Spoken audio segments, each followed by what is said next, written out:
is generally driven by our purpose, which is to enable business worldwide to secure peace, prosperity. Identified early on the tragedy of the attack, not just on human lives, but also on the economic well-being of so many individuals and citizens on a global basis. Identified there that one of the great risks was that the failure to engage the private sector early on was simply exacerbating the tensions and problems, particularly when we saw the issue and the contours start emerging around the vaccines and distribution of vaccines, the impact of trade and goods and services and interconnectedness of supply chains effectively would actually exacerbate the economic damage to the globe.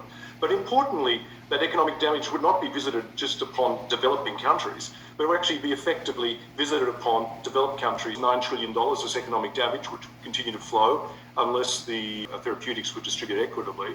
But the point which we wanted to understand better, which is clearly made that actually affects developed countries. So if you actually want to actually fix your own economy, you're actually going to have to get involved in fixing the global economy and equitably. This is not an act of charity, economic common sense.